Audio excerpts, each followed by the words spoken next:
안녕하세요, 마쪽입니다. 이번에 바이든 정부가 파리 협약에 복귀하였습니다. 그리고 탄소 국경세를 도입하겠다라고 말하고 있습니다. 파리 협약은 쉽게 지구 온난화를 막기 위한 국제사회 협약이죠. 2017년 트럼프 대통령은 파리 기후 협약이 미국 경제를 죽이기 위해 고안된 협정이라고 주장하며 탈퇴를 하였지만 이번 바이든은 재가입을 하게 되었습니다. 작년 미국 온실가스 배출량은 급강했지만 이는 경제의 제동, 코로나로 인한 이례적인 현상이었죠. 현재 바이든은 2030년까지 감축 계획을 세우고 있습니다. 다만 이렇게 탄소 배출을 제한하게 되면 차량, 발전소 및 산업에 대해 이전보다 더욱 엄격한 규제가 필요합니다. 그리고 이러한 규제가 실행된다면 이러한 분야에서 일하던 사람들은 일자리를 잃을 것입니다. 실제로 오바마 대통령이 탄소 규제를 실행하고 많은 사람들이 직장을 잃었습니다.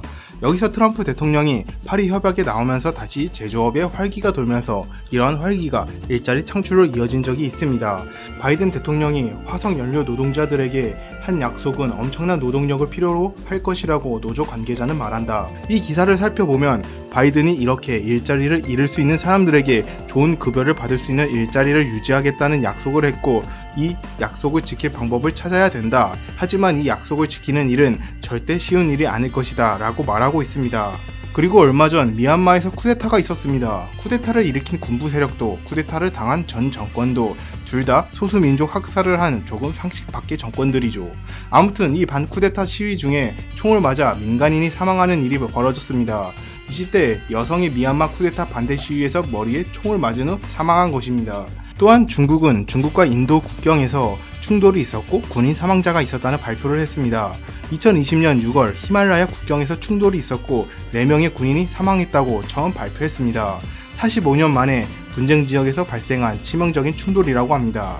다음은 페이스북에 관한 소식입니다. 페이스북에서 호주에서의 뉴스 서비스 제공을 금지했습니다.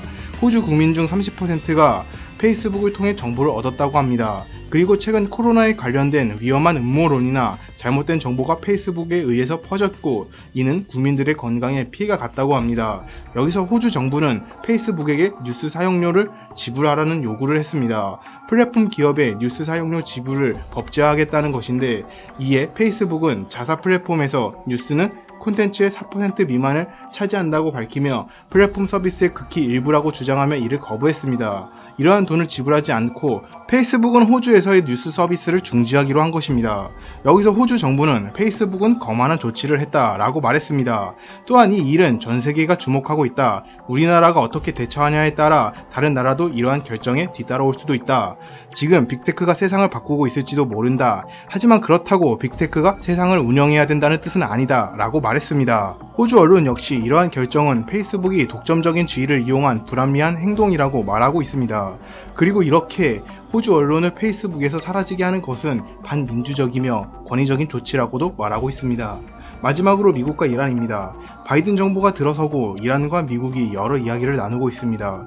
바로 이란의 핵 문제 때문이죠. 2015년 포괄적 공동행동계획이라는 이름으로 이란과 미국이 핵에 대한 협정을 체결했죠. 흔히 이란 핵협정이라고 부르며 이란의 비핵화를 의미합니다. 그리고 트럼프 정부 때 이란이 사실상 이러한 핵협정을 파기함에 따라 바이든은 트럼프 정부의 비핵화 방안을 매우 살벌하게 욕했죠.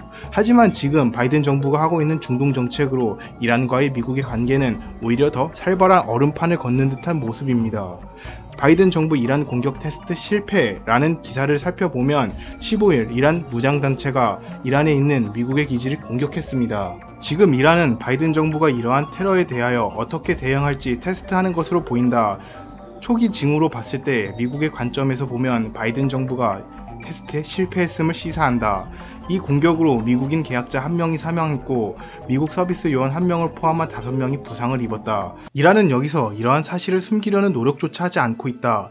왜냐하면 이란의 무장단체는 이란의 정부와 관련이 없다는 식으로 미국을 공격했기 때문이다.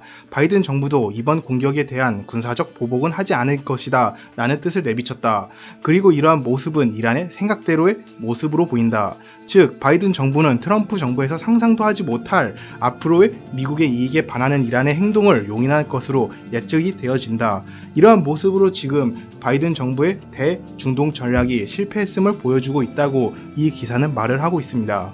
지금 미국이 이란에게 좀 더 긍정적인 협상을 하기 위해 이란의 완벽한 비핵화를 위해서 이러한 행동을 보이는 것으로 예측이 되어집니다.